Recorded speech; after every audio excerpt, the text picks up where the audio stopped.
There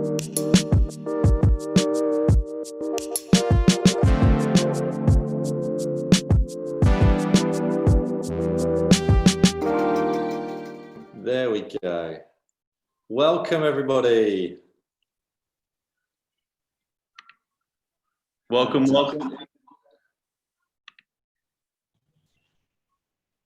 Give us a wave if you can hear us. Yay. Hey, everyone. If you are coming in for Phil's seminar, Prayer Spaces in a COVID World, you are in the right spot. Just admitting a few more, and then we'll get started. So good to see everyone. Those of you who are just joining us, welcome. Thanks for joining. If you are here for the Prayer Spaces in a COVID World, then you're in the right spot. We've got the brilliant Phil Togwell throughout the whole day, but now we've got a little just him for the Zoom room, switching gears over here. And welcome. We're so excited to actually have this seminar. I know that 2 weeks ago, how many people have just been in this Zoom space for 2 weeks just waiting for this seminar? I know 2 weeks ago we had a really good run up to it. And we're so excited to hear what Phil's prepared for us today. As you probably already do know, Phil leads up the prayer spaces in schools. He also works for the 24/7 team and helps to write some of the content for, is it Lectio 365, Phil? Yeah, if you're listening this week, it's me. I'm sorry. It's gonna, we can't wait for that. It's gonna be great. Actually, last week, not this week, it was last week. So check it out, Lectio 365. So Phil is a very busy man, but as we also know, Phil prioritizes the Lord and is here with us again 2 weeks later to run this. Phil likes to run things. He's very good at running things. Aside from running a few different organizations and a family and dog and all of that, Phil's recently decided to literally run an ultra marathon just over this past weekend. And so Phil ran, I think it was 55 kilometers. Is that right? that's correct. Whew. So I've calculated that. It's 34.18 miles. So Phil just recently on Saturday has run 34.18 miles, which is absolutely crazy. And now is here with us today to do a conference. So thank you, Phil, for joining us. Can I just pray for you before you share with us your presentation? Please do. Just 1 second. I've noticed a few people mentioning on the chat. You might want to close down the YouTube window if you've still got that open. Some people are struggling with multiple voices. That's probably because you've got something else open. It should only be one voice from this seminar.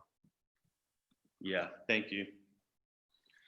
So I'll pray for Phil. Father God, we thank you for this time to hear your voice.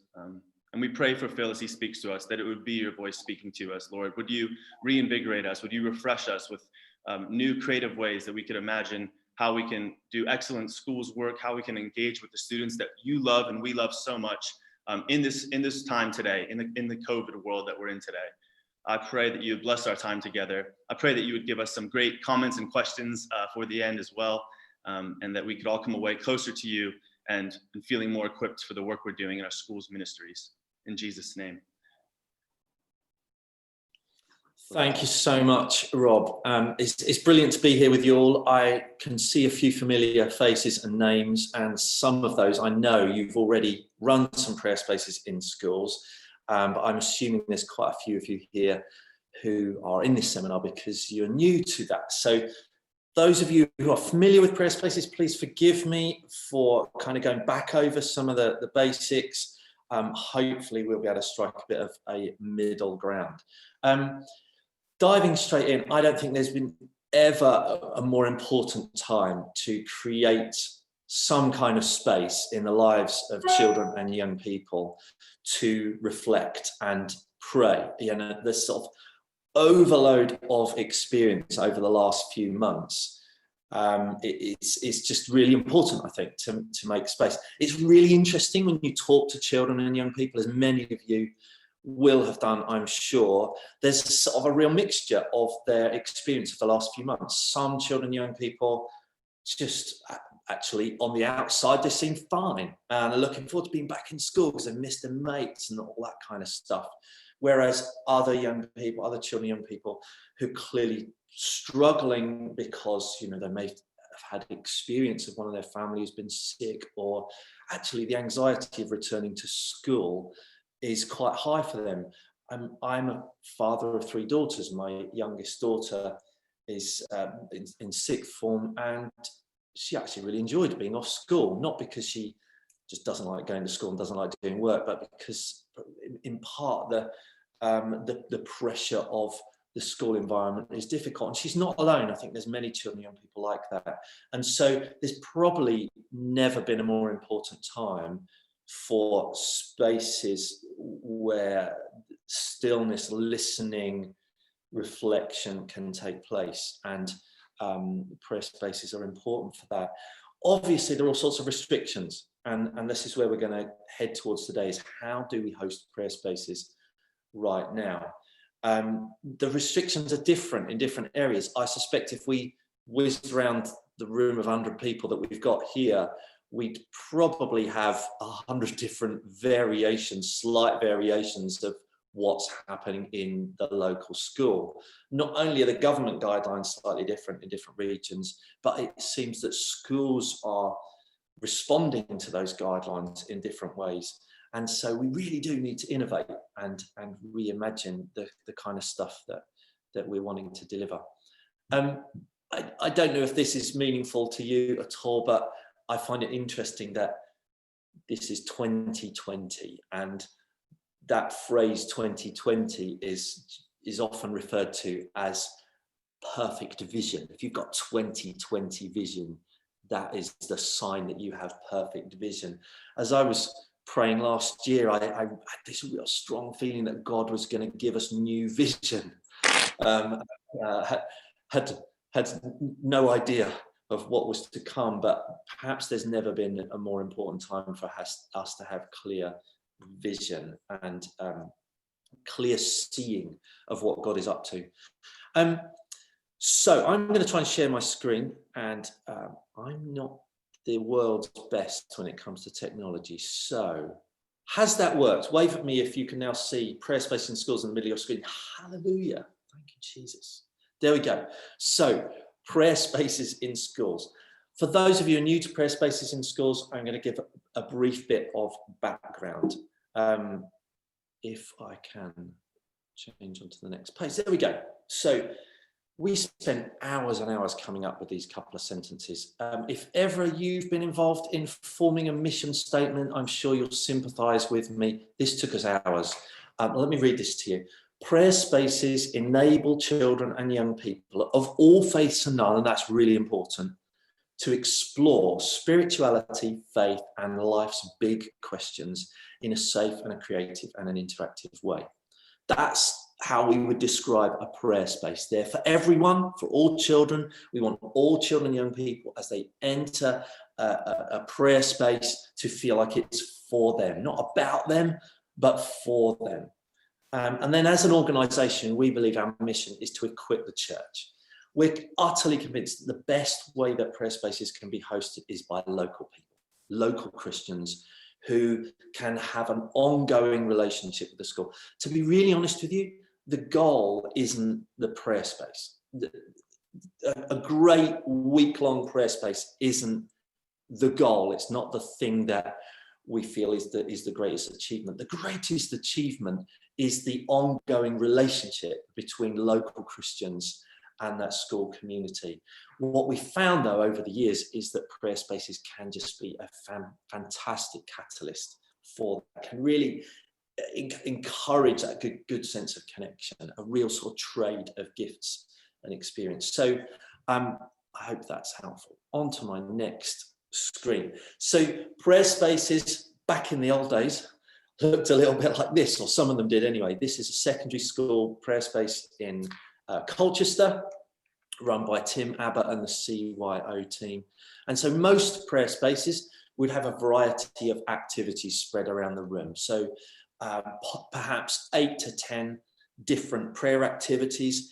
Each of them, as you can see, they're creative, they look good, they are immediately exciting and engaging. I vividly remember the very first prayer space I ran in a secondary school in Romford, and what was really interesting, it was a week-long prayer space. At the start of the week, all the students that walked through the doors into this, which was I think one of their RE classrooms, and we turned into a room like this. their immediate reaction was, wow, it looks like Christmas in here. It just looks amazing. How did you do this to my RE room?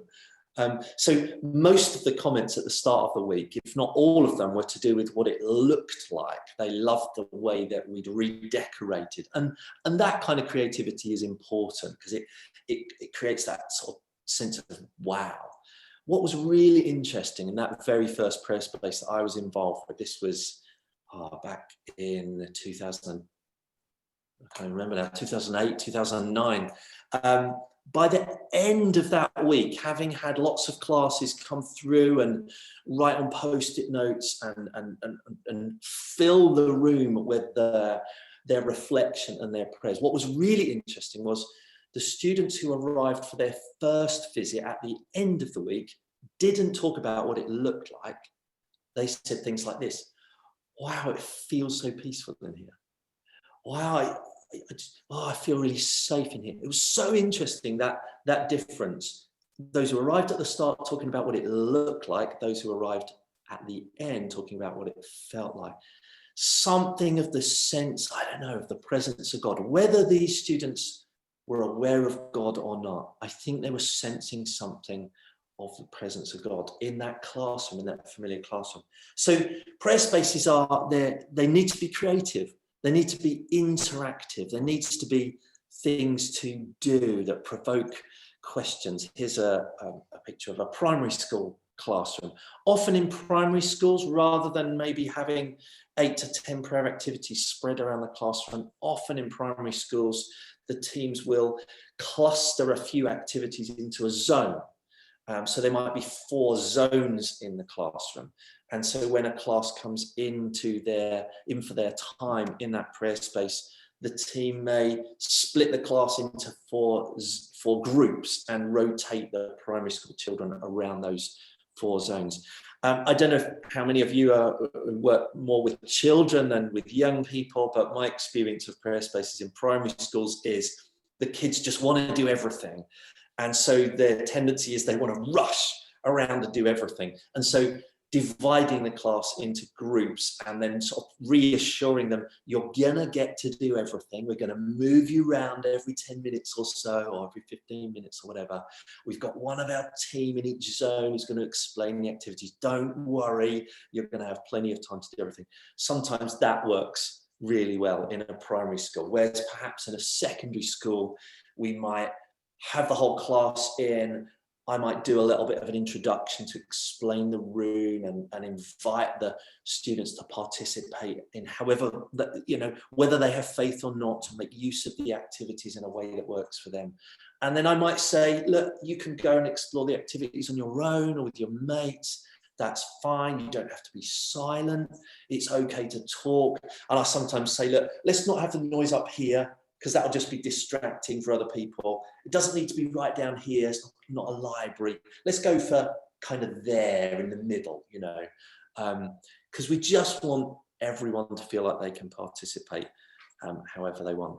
And then, so the activities themselves will be themed around the everyday lives of the young people.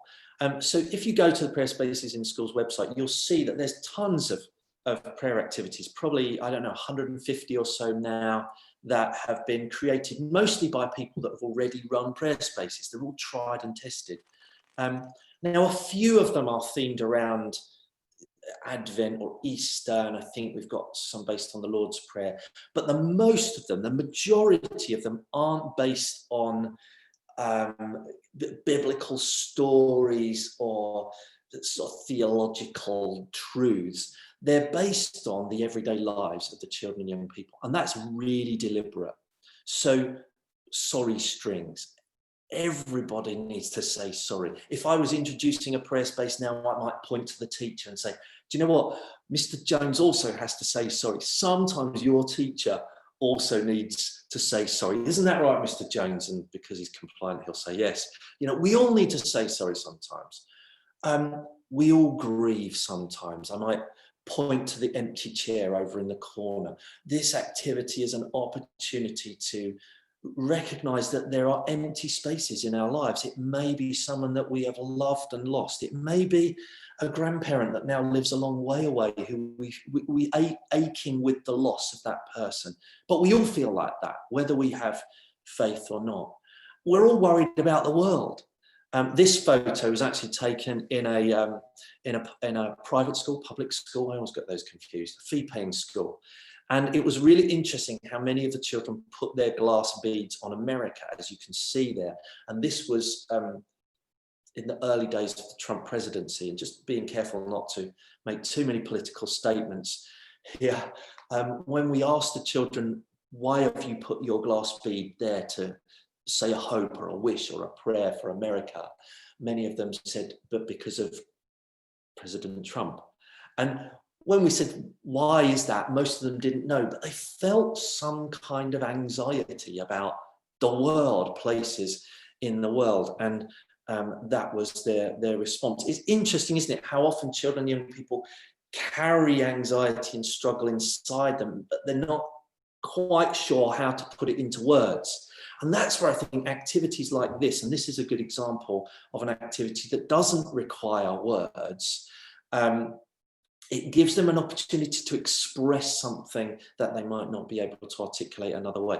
So there'll be a mix of activities in the room, some that require words, some don't. This one's about homelessness. Children are invited to crawl inside the cardboard box and imagine this was where they were living. What would it be like to live in a cardboard box? If you want to, why don't you write your hope, your wish, your prayer onto the cardboard box? And then probably my favorite prayer activity is big questions. We all have big questions about faith and spirituality and life, whether we're Christians or not. I'm sure if we were to go around the room and ask, what are your questions about who God is and what God does and what's happening in the world? We'd have loads of them. And it's really important to make space for those questions. So I hope you've seen just through those examples, some of the activities are wordy, some of them aren't wordy, but they're inclusive of those of all faith and none. And it's really important that children and young people feel like they can participate in the way that they want to. This next slide it's become really important to us. We have found great value in the work of David Hay and Rebecca Nye and their work in 2007 on the spirit of the child. And David Hay, I think, proposed this initially. It's a way of understanding spirituality. And I don't have time to go into this in depth, but really simply, David Hay proposed that spirituality was all four of these areas, not just the bottom right-hand corner.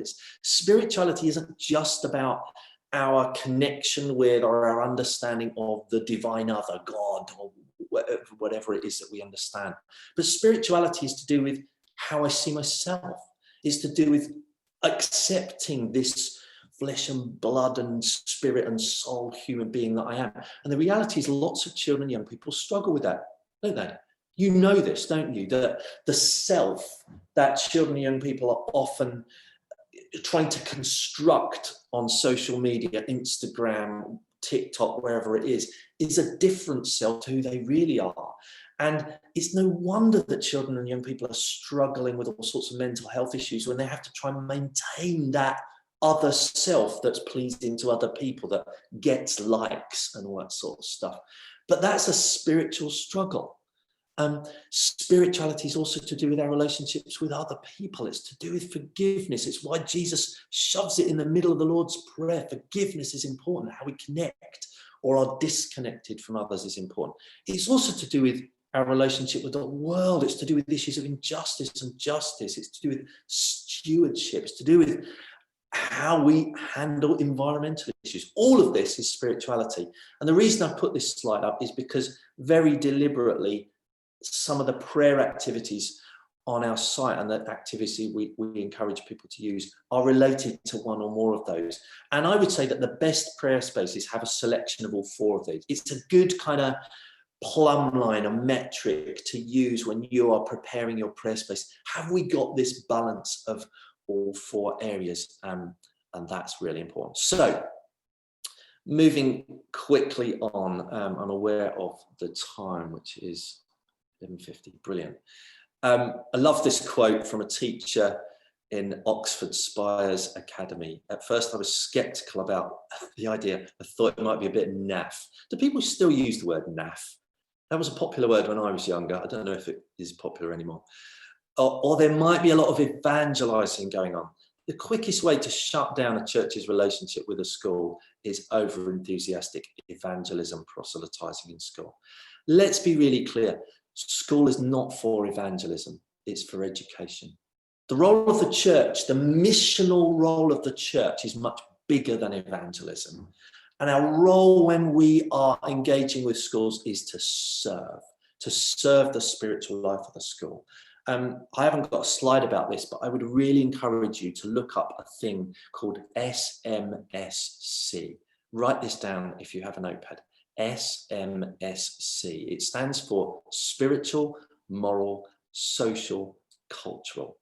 All schools are expected to deliver spiritual, moral, social, and cultural learning. The reason I've asked you to put it down, Google it and have a look at the government documents, the documents that Ofsted use to measure schools. Schools are expected to be a place of spiritual learning.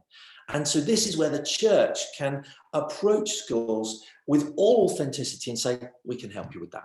We can serve you with this. We can help you to deliver what you are being expected to deliver. And prayer spaces are a really great way of delivering and evidencing some of this stuff. And I've sat with plenty of head teachers talking about prayer spaces in schools, and it's like a light bulb goes on and SMSC, this will really help us with this. And it also has a significant impact on well-being, and this brings me back to the start of today. I do think there's probably never been a more important time for us to be addressing the well-being of children and young people. I'm sorry about the fuzziness of this photo, but I just want to give you a few examples of ways that people are adapting prayer spaces to work in a kind of socially distanced COVID environment. So some schools are, this is pretty labour intensive, but some schools are approaching prayer spaces like this, delivering paper bags with just 2 or 3 or 4 activities, really simple activities to a class, and then each paper bag is on a desk in front of the pupil, in front of the child or young person. And then maybe the teacher does the introduction at the front. Maybe this is a school where they're not accepting visitors at all at the moment. Maybe as a church team, we've recorded a little video to introduce. You've got a bag in front of you, you've got 3 or 4 activities. And so we're going to go through the activities in this order. One of them is about saying sorry. One of them is about how we feel about the world. One of them is about letting go of our worries. One of them is about gratitude, maybe. And so we're going to use this time together. Your teacher is here to answer any questions if you want to, but we're going to go through the activities in the bag in front of you. So some schools are approaching prayer spaces like that. It's sad not to be able to convert the whole room into something gloriously creative, like I showed you a little bit earlier, but there is great value in a few simple activities on a desktop in front of a pupil. So don't despise the small things, I think the phrase it is. This was in Colchester. Again, Tim Abbott and the CYO team set up a small prayer space. This was actually a remembrance themed space. This was at the beginning of September, just a few weeks ago. A student really sadly had died at the start of the summer break, and so the school had asked Tim and his team to come and host this small remembrance themed space. The reason I've got this here is because it just contained 2 or 3 activities. 5 students at a time were allowed to come and visit, and then when those 5 left, the team just wiped down the things that needed wiping and made sure that everything was safe for the next 5 to come and visit. So it may be a small space with a limited rotated group of children and young people may be the way to go. And I think that's entirely possible. Oh, it's me in duplicate here. This was a screenshot from a little video that I was asked to record from a big comprehensive, big secondary school near to me. And we had given them links to prayer activities at home This was when the school was all at home and they were all still in lockdown. This is another option. And so the school said, could you record a video introducing 3 or 4 of the activities that our year 7s and year 8s can do at home? We're sending lots of lesson content at home to them, but we'd like to send a prayer space home to them as well. And so they put this little video of me, slightly hairier there, and they put it in their online classroom. We put the little video links to the prayer activities as well up on that website, on that Google Classroom. And then the students watched this, and then they were encouraged to take photos of what they did at home and record little videos. And to our surprise, they actually did a whole of year 7 and year 8. So it's possible to encourage classes to do activities at home, and surprisingly, some of them do it. And finally, I've just shoved this photo in here at random. Our friends in Stamford-le-Hope in Essex told us a couple of weeks ago that they've been invited by the 3 schools that they will be working in this year to come and run 75 prayer spaces this year. Now, I have to confess, my jaw went like that, as some of yours just did, I can see on my screen. When we dug a little deeper, what they really meant was they wanted 75 different classroom prayer spaces, because their classes were staying in their classroom and teachers were rotating. The teachers were moving around the school rather than the pupils. What they asked the team to do was, can you set up your prayer space 75 times over the course of this 3 years? So the reason for this photo is just to say they couldn't possibly do anything like this. So what they're puzzling out at the moment, how can we come up with a prayer space that is movable, cleanable, probably up to twice a day? They reckon they'll have 2 classrooms a day, maybe 2 days a week, and then do that throughout the year. It is possible. It just takes a little bit of innovation. As Jill was saying to us earlier, rather than being overwhelmed by the chaos and by the complexity, let's kind of, I don't know, deconstruct a prayer space and figure out what are the essentials that we can work out and ways to deliver in under the restrictions that we've got in our local schools. So I think that's enough from me. We've got about 15 minutes to go. What Rob's going to do in a moment is to push us into small groups. I'm really aware that some of us are introverts. If you're like me, the thought of a small group is slightly terrifying. Please go for it. It's only going to be for a few minutes, and we just want you to reflect on 2 questions. One is, what have you already done? Some of you will have already hosted, or you'll have been thinking about prayer spaces. Please share your experiences with one another. Don't take too long to introduce yourself to one another. You won't have the time to do that, but please share your experiences. And then secondly, what ideas have you got, having just had this little bit of conversation now? What ideas have you got, ways that it could be done? And so share those with one another. Hopefully some of you will have put some questions in the chat as well, but you can post those in. And when we come back together, I'll try and field some of your questions as well. Over to you, Rob.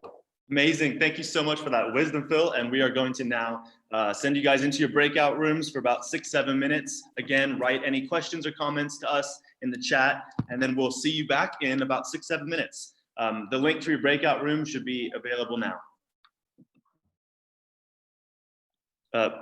Welcome back, everyone. We hope you had some good conversations in your breakout spaces. We've got about 7 minutes remaining for a Q&A session with Phil.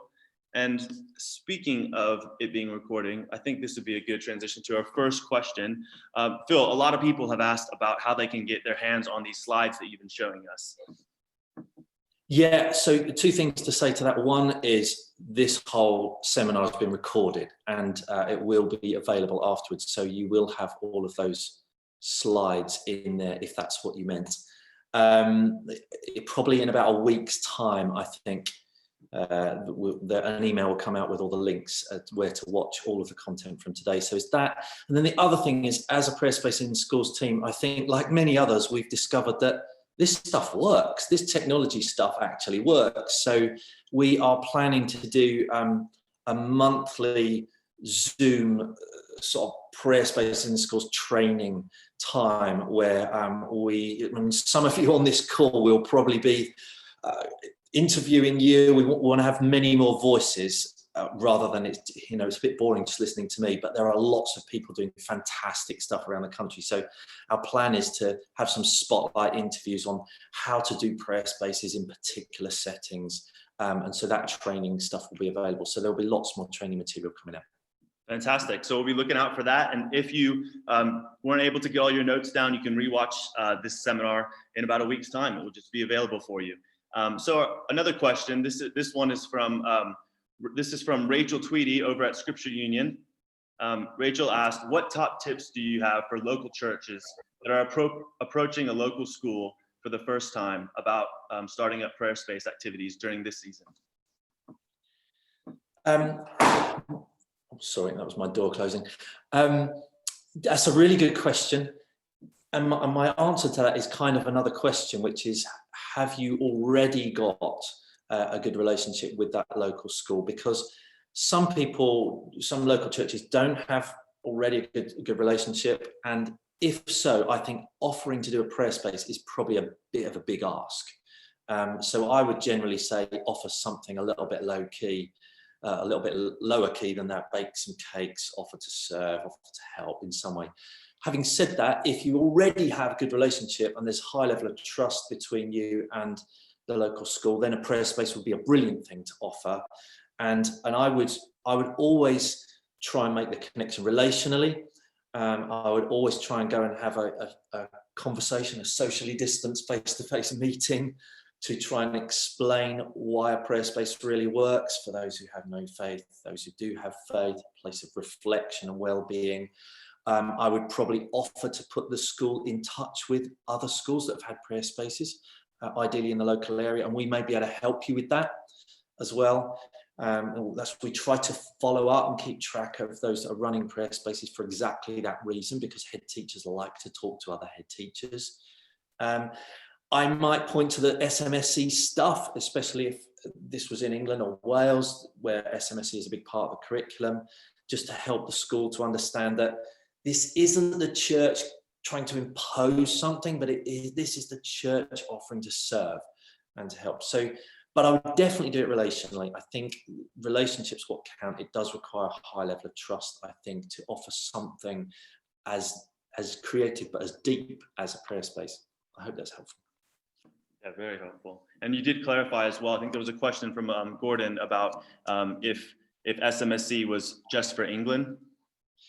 Yeah. I'm sorry for those of you who aren't from England right now. SMSC is a particular bit of legislation guidelines that's relevant for England and Wales, I think, as well. In Scotland, our friends in Scotland, what they've done is they've taken the prayer spaces in schools model principles and they've mapped it to the Scottish curriculum for excellence. And so on the prayer spaces in schools website, there's a document that kind of maps it. I would really encourage those of you in other nations as well. I know Juliet's here from the Netherlands. We've got friends in Malta and Germany who've done the same thing, in Austria as well. Have a look at what the expectations of your school system are. Figure out a way. It might not be a wide open front door like we perhaps have with SMSC, but there might be another way that you can approach schools and say, look, we are the church, but we want to help you, want to serve you to deliver some of the things that you're expected to do. So for example, in Germany, our friends in Germany, they have social work. Probably the equivalent for us in England would be sort of personal social development, but social workers and social work is a key part of service to schools. And so our friends in Germany have described prayer spaces in terms of social work in schools. So it's about figuring out how can we serve schools. That's a really critical part of the approach that we need to take. Yeah. And then I think we'll probably do this as the final question, as it is approaching 12:15. And I just want to say there's some brilliant comments in the chat section. I've just been love reading them. And if you haven't had a chance to take a look, there's a lot of links being passed around and clever information being passed around. So just as peers to peers, there's a lot of brilliant things going on in the chat. But for Phil, question for Phil from Ellie Cousins over at Southampton City Mission. Are prayer space activities always set up for the children, Or is there a benefit to having children create the prayer space, planning, designing, even setting up their own activities? Brilliant question. And those of you who have run prayer spaces are probably nodding away right now. My experience is that first time around, I'll generally bring some activities that have been used elsewhere, and I'll download them from the Prayer Space in Schools website and use them. But I'm always on the lookout for the keen kids, the keen children and young people. Not always the Christians. I don't think it matters really. But any keen kids that seem to really thrive, really enjoy the environment of a prayer space, I would be wanting to kind of recruit them, obviously with the permission of the teachers. Do you want to help me next time around? We're going to be back, I don't know, in another term's time or a few months later. Would you like to help me create some new prayer activities? I've had some fun designing prayer activities with children and young people. And obviously they're the ones who are in touch with the things going on in their lives the most. And so it's really good to work with them. There was another comment about copyright and resources. All the activities on the Prayer Space in Schools website are free to download for the price of your email address. They are free to download. There's loads of other documents, sort of safeguarding documents, all that kind of stuff. And someone asked about recording videos of them. The copyright on the prayer activities is a Creative Commons copyright. So that basically means feel free to share it, turn it into a video, all that kind of stuff. Just don't sell it. You can share it and use it, but you can't make money from it. And the reason is because these have been freely given and donated and shared to prayer spaces in schools. And we really want to just continue to be generous. So please don't put them in a book. Please don't sell them in a package. If you want to get in touch with us and discuss how you want to use them, that would be absolutely fantastic. But please get on and share what you're doing. And if you come up with better versions of activities or new ones, please let us know at Prayer Space in Schools office as well. We'd love to hear what you're doing, because it's a collaborative process, isn't it? This has got to be for the benefit of children and young people at the end of the day. So the best we can give them, let's do that collaboratively. Just all the stuff that's in the chat, what we're going to try and do is capture it, because there's some great suggestions I've noticed in there. And we'll try and capture that, and somehow we'll find a way to attach it to this session when this session is broadcast out, so that we can share all the links and the ideas that you've been adding. Thank you so much for participating in this. Rob, you got any final things to say? Phil, thank you so much for the wisdom. Thank you for the practical tips and tools for our prayer spaces in schools during COVID. And we appreciate everyone who's been here with us. Yeah, we're going to be back with some seminars at 12:45. So make sure you're signed up for your second round of Zoom seminars. And we look forward to seeing your faces there. Bye-bye, everyone. Thank you.